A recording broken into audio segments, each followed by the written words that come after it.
La semana pasada hablamos sobre cómo estar seguros que la Biblia es la palabra de Dios. Hoy hablaremos sobre cómo ser salvo y saberlo.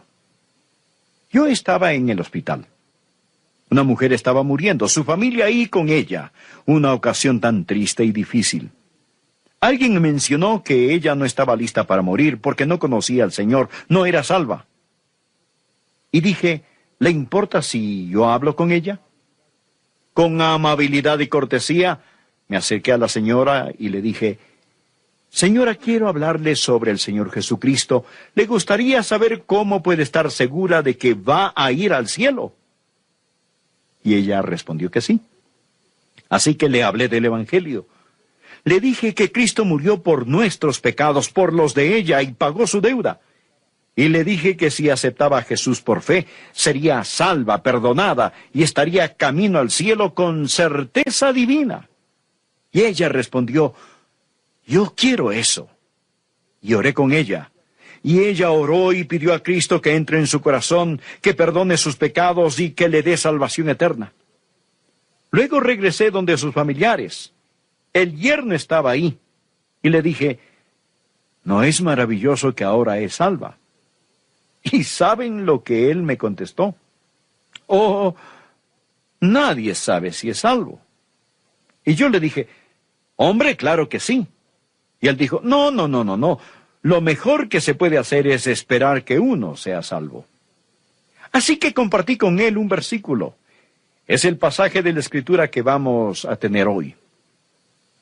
Quiero que busquen Primera de Juan, capítulo 5, desde el versículo 11. Y este es el testimonio, que Dios nos ha dado vida eterna, y esta vida está en su Hijo. El que tiene al Hijo tiene la vida. El que no tiene al Hijo de Dios no tiene la vida. Y aquí el versículo, pongan mucha atención. Estas cosas os he escrito a vosotros que creéis en el nombre del Hijo de Dios para que... Deténgase aquí un momento. ¿Qué es lo que dice? Para que sepáis, para que sepáis que tenéis vida eterna. No creáis, no adivinéis, no esperéis, no presumáis, no penséis, no, sino sepáis con una certeza absoluta que tenéis vida eterna. Este privilegio es de todo cristiano. Por eso es tan importante que estén completamente seguros de que son salvos. La manera de ser salvos es creyendo que Jesús es el Cristo. Ese Jesús, y el nombre Jesús significa Salvador, es el Mesías. Creen eso, confían en eso. Y algo sucede y nacen de nuevo. Es así de simple, gloriosamente simple y simplemente glorioso. En Hechos 16, versículo 31, leemos algo interesante. Ellos dijeron, cree en el Señor Jesucristo y serás salvo.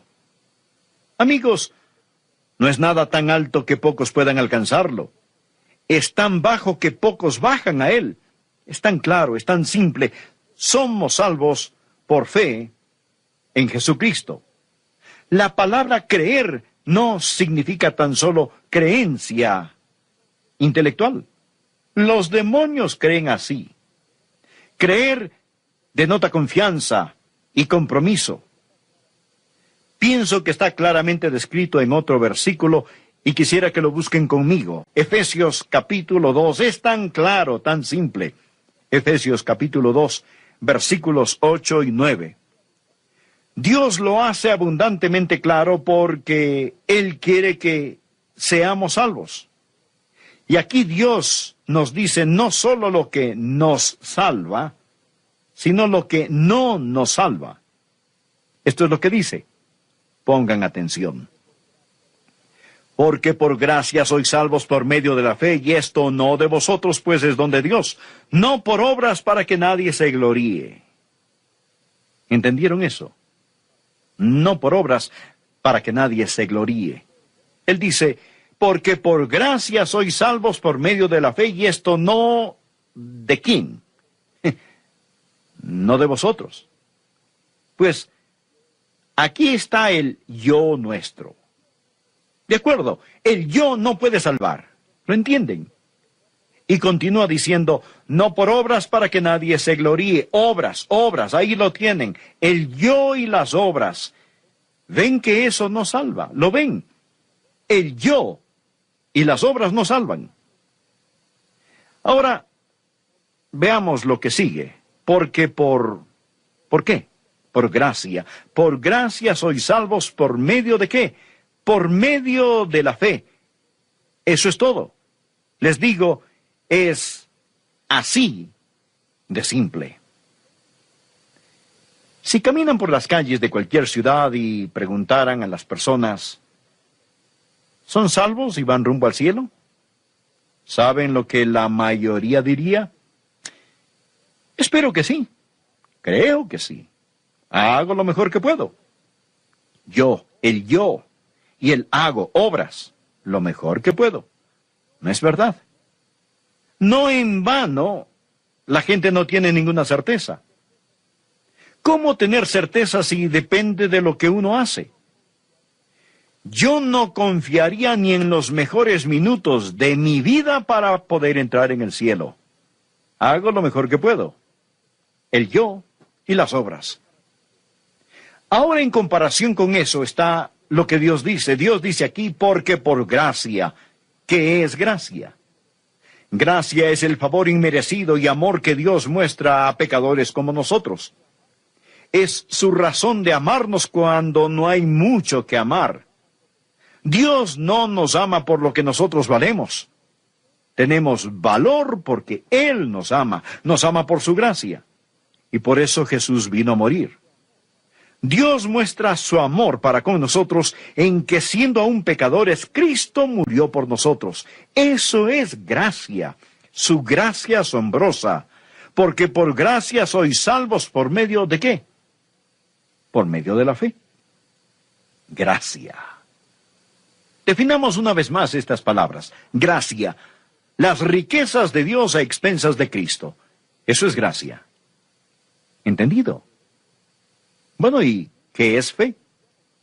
Fe es cuando renunciamos a todo y confiamos en Él. Fe no es creencia intelectual, eso es solo parte. Fe es confianza, compromiso, eso es lo que salva. Porque por gracia sois salvos por fe. Imaginen que gracia es la mano de Dios extendida desde el cielo, y Dios dice, te amo, quiero salvarte. Piensen ahora que fe es su mano extendida hacia Dios. Dios pone la mano de gracia, ustedes ponen la mano de fe. Y cuando ponen su mano de fe en la mano de gracia de Dios, eso, mis amigos, eso es salvación. Porque por gracia sois salvos por medio de la fe. ¿Estamos de acuerdo? Ahora, dicho eso, quisiera preguntar, ¿cuál es el resultado? ¿O cuáles son las características del que nace otra vez?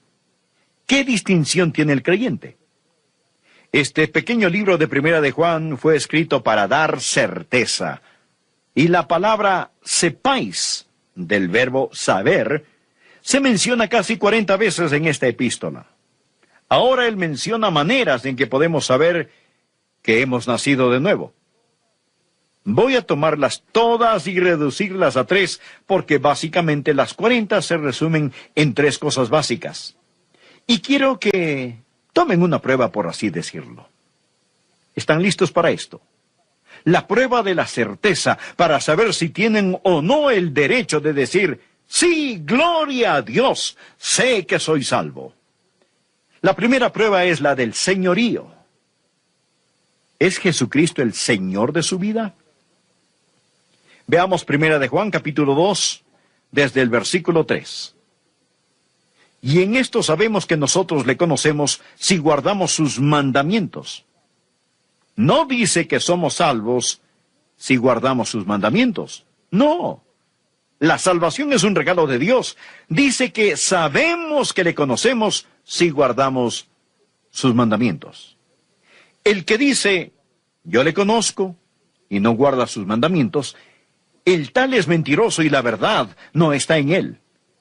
Una cosa del apóstol Juan es que va directamente al grano.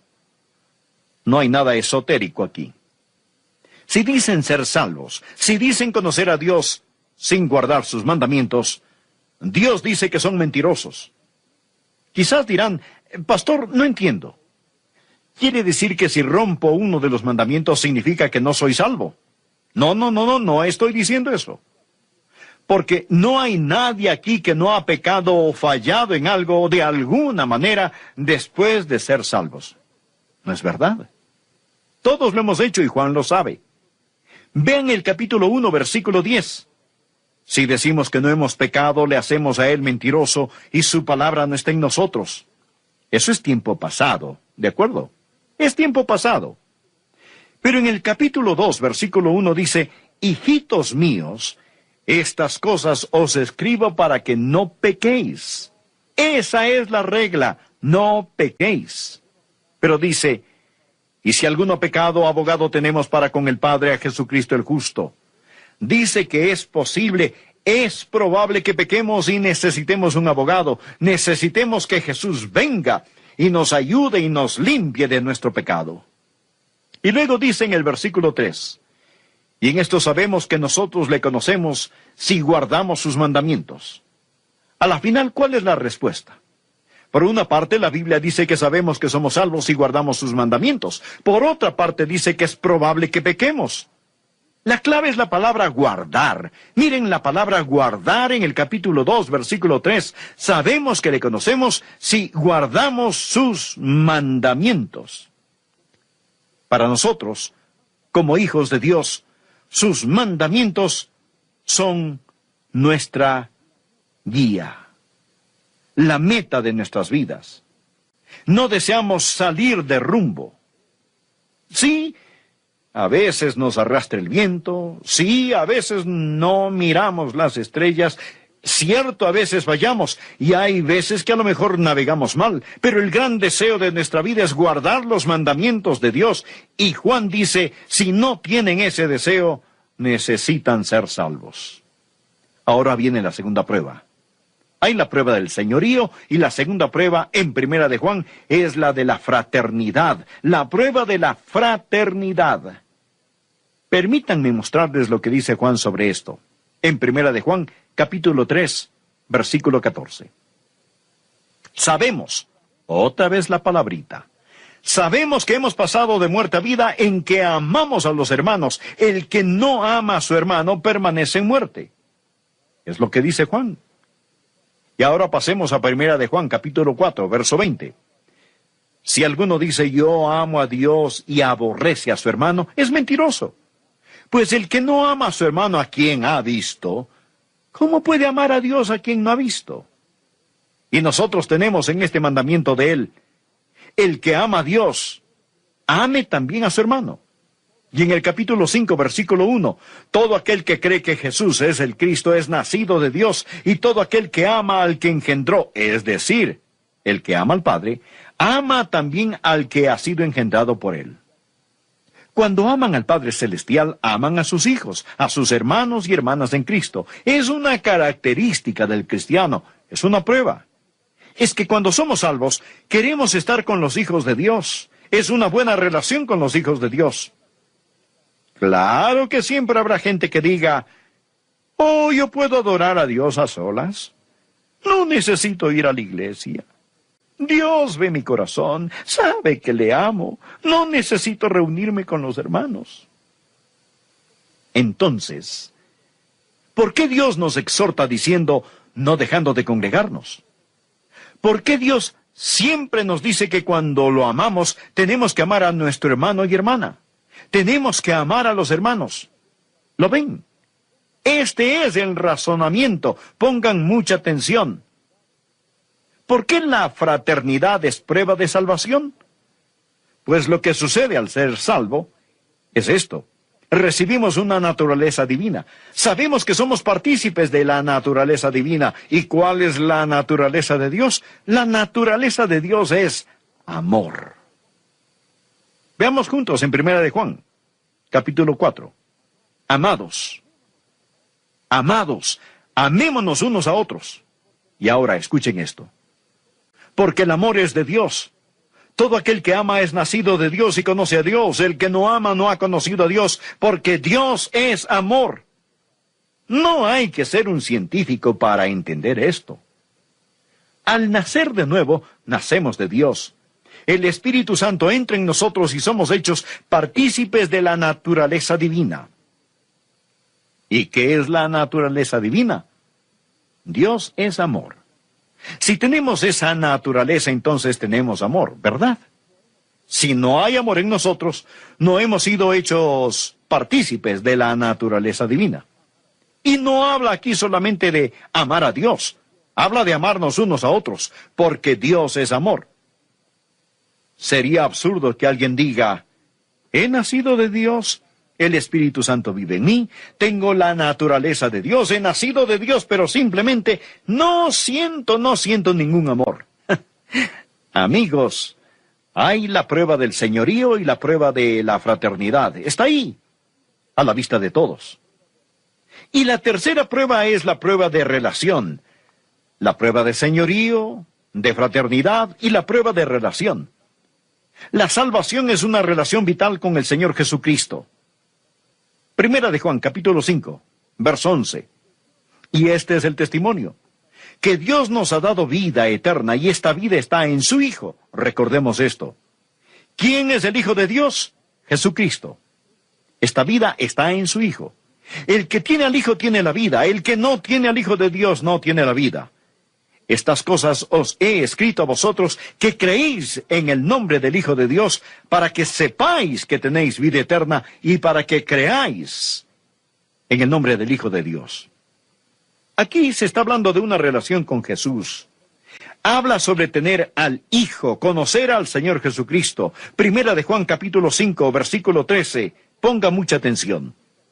Estas cosas os he escrito a vosotros que creéis en el nombre del Hijo de Dios. No dice, estas cosas os he escrito a vosotros que creíais. Tiempo pasado. No, esto es tiempo presente. Y aquí quiero decir algo que tal vez no les guste escuchar porque puede ir contra su teología. A menudo he oído decir que si uno no se acuerda de la hora, del lugar donde fue salvo, realmente no es salvo. ¿Han escuchado eso? Si no se acuerdan de la hora y del lugar, nunca fue salvo. Pero hay una pequeña falla en todo eso, y es que no está en la Biblia. Alguien lo inventó, pero no está en la Biblia. La Biblia no nos pide recordar una experiencia en el pasado como prueba de salvación. No dice, los que creyeron tienen vida eterna. Dice, el que cree. Si sabe la hora y el lugar, pues maravilloso. Yo me acuerdo del lugar y la hora. Pero si no, no significa que no somos salvos.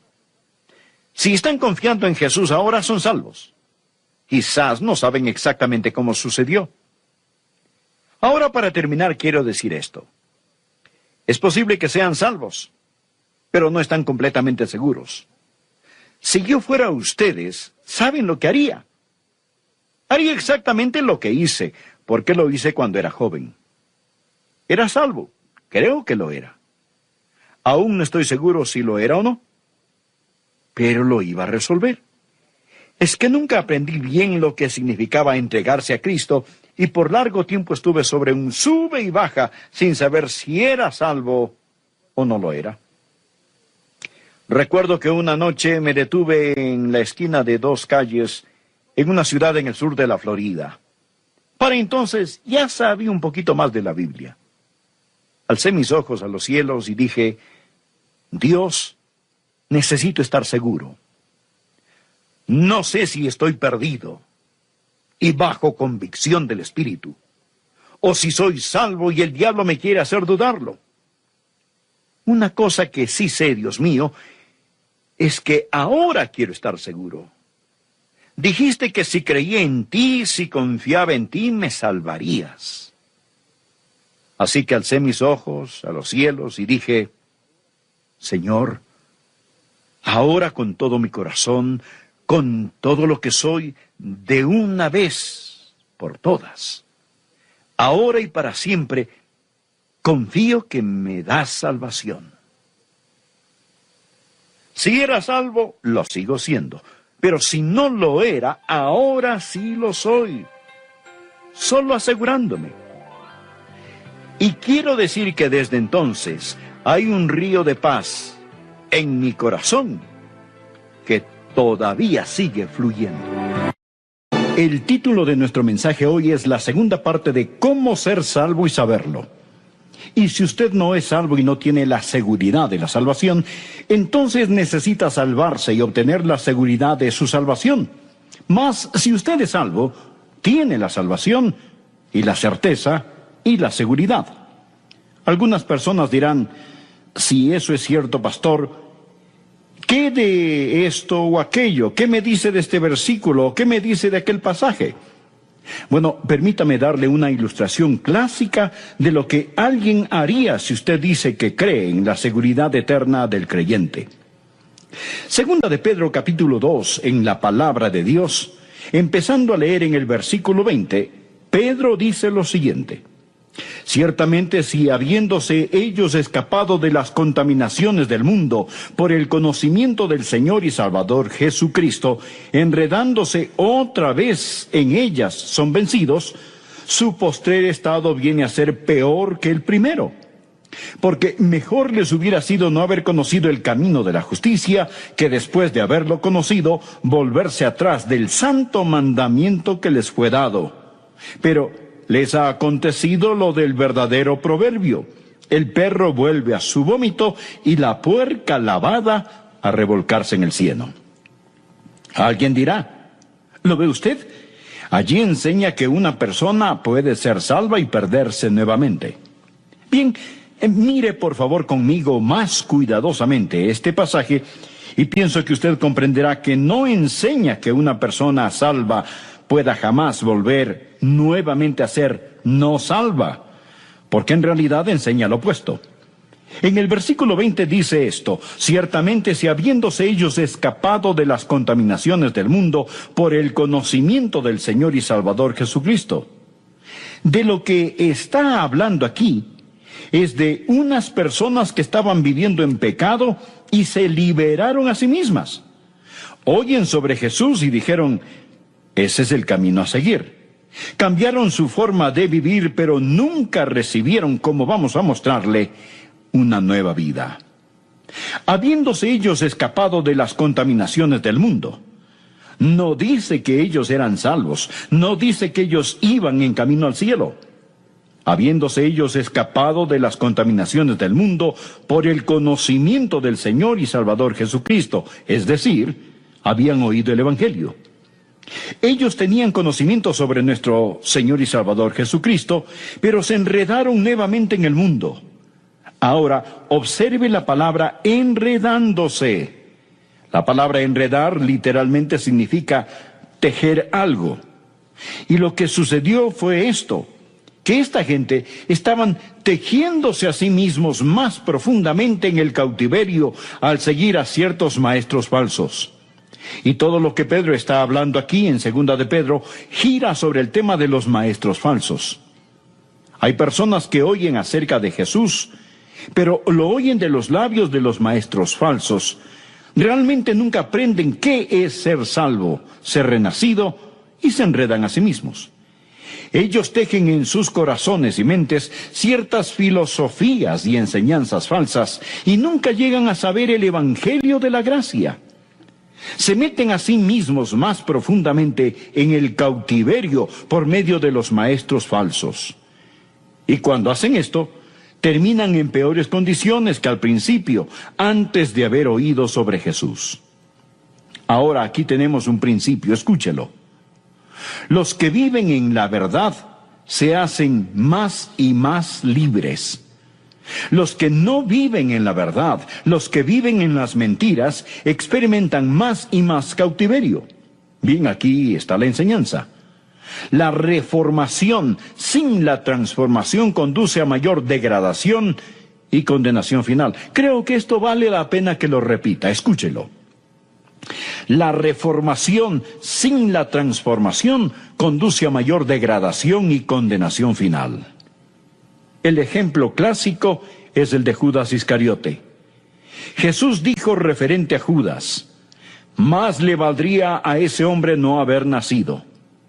Judas oyó la verdad, Judas reformó su vida. Era un discípulo del Señor Jesús.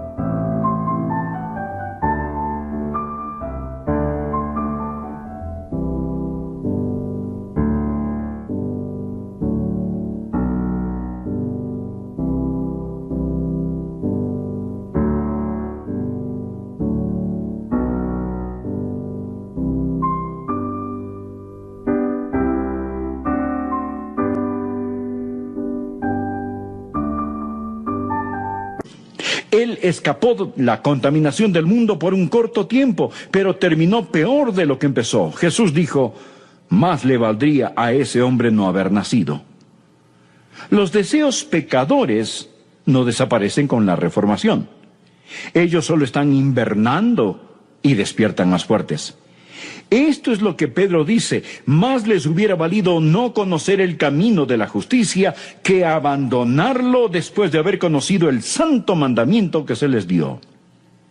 La salvación, por otra parte, le da a usted una nueva naturaleza. La reformación no le da a usted una nueva naturaleza, no cambia nada. Bueno, alguien dirá, muy bien, pero usted sabe, Pastor Rogers, si yo creo en lo que está predicando, si creo en la eterna seguridad de la salvación, yo me haría creyente y después pecaría todo lo que quiera, porque no tendría que preocuparme de nada. Ya tengo un boleto para el cielo, nunca podría perder mi salvación, por lo tanto, solo me salvo y luego a divertirme a lo grande. Simplemente puedo pecar todo lo que yo quiera. Bien, permítame decirle algo. Yo peco todo lo que quiero. ¿Sabía usted eso? Yo peco todo lo que quiero. Ah, pero la diferencia es que yo no quiero hacerlo. Yo no quiero hacerlo. Yo no quiero pecar. Nada me haría más feliz que saber que nunca pecaría otra vez. Si hubiera algún tipo de contrato que yo pudiera firmar que dijera que sería imposible de ahora en adelante para mí pecar, creo que lo firmaría este mismo instante, pero lo que sí sé es que yo no quiero pecar. Y si usted tiene la idea de que la seguridad eterna de la salvación es de alguna forma una licencia para pecar, ¿sabe usted cuál es su problema? Usted probablemente necesita salvarse. Verá, necesita deseos totalmente nuevos. Usted necesita deseos totalmente nuevos. Usted necesita nacer nuevamente. Esta gente de la cual está Pedro hablando se había reformado, pero nunca se había regenerado. Muy bien, veamos otro versículo. Busque Mateo capítulo 24. Este es otro pasaje que la gente frecuentemente utiliza para tratar de probar que una vez que somos salvos podemos perder nuestra salvación. Mateo capítulo 24, versículo 11, dice lo siguiente. Y muchos falsos profetas se levantarán y engañarán a muchos. Y por haberse multiplicado la maldad, el amor de muchos se enfriará. Mas el que persevere hasta el fin, éste será salvo. Alguien podrá ver en este versículo, mostrárselo en su cara y dirá, ¿no lo ve usted? Que para que usted pueda ser salvo tiene que mantenerse firme hasta el fin. Amigo, es asombroso cómo la gente le da vuelta a las cosas 180 grados fuera de enfoque. Dicen que para que usted pueda ser salvo tiene que perseverar hasta el fin, pero Dios enseña aquí que para que usted pueda perseverar hasta el fin tiene que ser salvo. Es todo lo que él está diciendo. Usted desea saber quién es salvo. Los que perseveran son quienes son salvos. Ellos no son salvos porque perseveran. Más bien, perseveran porque son salvos. Ahora, simplemente tomen sus Biblias y miren en Juan capítulo 6, versículo 64. Jesús dijo, pero hay algunos de vosotros que no creen. Jesús les está hablando a los que están a su alrededor, porque Jesús sabía desde el principio quiénes eran los que no creían y quién le había de entregar. ¿Piensa usted que esto lo tomó a él, a Jesús, por sorpresa? ¿Piensa que Jesús dijo: qué acontecimiento tan desagradable es este? Oh, no. ¿Cómo pude haber elegido a Judas? No puedo creerlo. Este era un hombre en quien yo confiaba y ahora me ha traicionado. Oh, no, amigo. Jesús escogió a Judas con sus ojos bien abiertos. Jesús sabía que Judas nunca había creído en él. Continuemos en este mismo capítulo 6. Miremos los versículos 70 y 71. Dicen así: Jesús les respondió: ¿no os he escogido yo a vosotros los 12? Y uno de vosotros es diablo. Hablaba de Judas Iscariote, hijo de Simón, porque este era el que le iba a entregar, y era uno de los 12. Nada estaba fuera de control. Jesús dijo en otro lugar: he elegido a Judas para que se cumplan las Escrituras. ¿Qué estoy tratando de decir? Muy bien, lo que quiero decir es que Pedro perseveró y Judas no. ¿Por qué? ¿Por qué Pedro perseveró hasta el fin? ¿Y por qué Judas no perseveró? Muy simple. Pedro tuvo fe. Jesús dijo: Pedro, he orado por ti, para que tu fe no falle. Judas no tenía fe. Jesús conocía desde el principio quiénes eran los que no creían. Judas nunca creyó. Simón Pedro sí creyó. Mas el que persevere hasta el fin, este será salvo. En 1 de Juan, capítulo 2, versículo 19, ¿lo recuerda? Dice: salieron de nosotros, pero no eran de nosotros, porque si hubiesen sido de nosotros, habrían permanecido con nosotros, pero salieron para que se manifestase que no todos son de nosotros.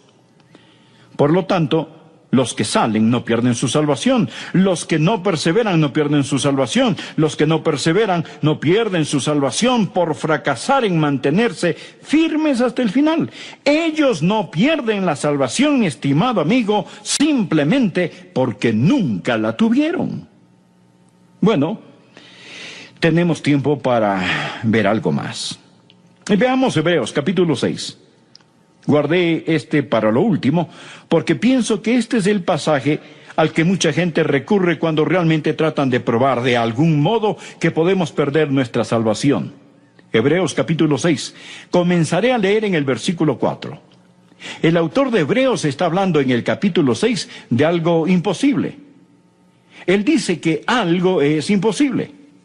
Dice lo siguiente: porque es imposible que los que una vez fueron iluminados y gustaron del don celestial, y fueron hechos partícipes del Espíritu Santo, y asimismo gustaron de la buena palabra de Dios y los poderes del siglo venidero, y recayeron, sean otra vez renovados para arrepentimiento, crucificando de nuevo para sí mismos al Hijo de Dios y exponiéndole a vituperio. Luego, Él nos da una ilustración. Porque la tierra que bebe la lluvia, que a veces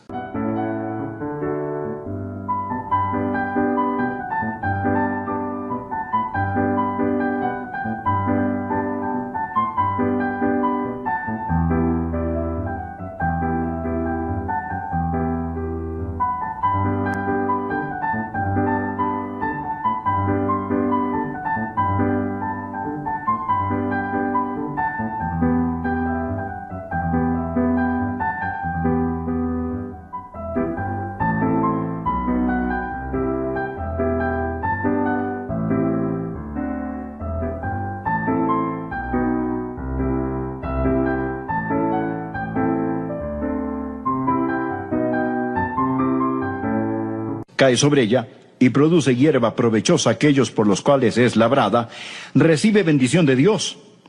Pero la que produce espinos y abrojos es reprobada, está próxima a ser maldecida, y su fin es el ser quemada. Pero en cuanto a vosotros, oh amados, estamos persuadidos de cosas mejores y que pertenecen a la salvación, aunque hablamos así. Muy bien, regresemos al versículo 4. Algunas cosas son imposibles. Dice que para cierta clase de personas, si hacen ciertas cosas, es imposible que renueven su arrepentimiento. Es imposible. Si se han apartado o recayeron, dice la Biblia, es imposible que sean otra vez renovados para arrepentimiento. Ahora le digo esto. Si usted usa Hebreos 6, comenzando en el verso 4, y prosiguiendo con los demás versículos, si usted utiliza este pasaje para probar que una persona puede perder su salvación, este prueba mucho más de lo que usted desea. Prueba demasiado. Porque, ¿qué prueba este pasaje? Prueba que si usted fue una vez salvo y perdió su salvación, si esta es la forma en que usted usa estos versículos, también prueba que usted nunca podrá salvarse otra vez. ¿No es esto correcto? Si recayeron o se han apartado, es imposible para ellos ser nuevamente renovados para arrepentimiento. Por lo tanto, si usted no cree que una vez salvo, siempre salvo, usted tiene que creer que 2 veces perdido, siempre perdido. ¿Entiende lo que estoy diciendo? Dice, si usted usa este versículo de esta manera, si usted trata de hacer que estos versículos prueben que una persona puede ser salva y perder su salvación, si esto es lo que usted trata de probar con este pasaje, entonces sea honesto. Porque decir que una vez que pierdan su salvación, estas personas nunca podrán salvarse otra vez. Es imposible que sean otra vez renovadas para arrepentimiento. Entonces, ¿de qué estamos hablando? ¿De qué habla el pasaje? No está hablando de gente que eran salvos. Usted me pregunta, pastor, ¿cómo sabe usted que no está hablando de gente que ha sido salva? Bien. Mire el versículo 9. Pero en cuanto a vosotros, oh amados, estamos persuadidos de cosas mejores y que pertenecen a la salvación. ¿Lo ve? Él no está hablando aquí acerca de personas salvas. Él está hablando de personas quienes llegan al umbral o entrada de la salvación y se desvían. Es imposible para estas personas, quienes han entendido el Evangelio de Dios, que saben la verdad, y se apartan conscientemente de la verdad, con sus ojos bien abiertos. Es imposible traer a esta gente al arrepentimiento. Estas personas han cometido el pecado imperdonable. Observemos, fueron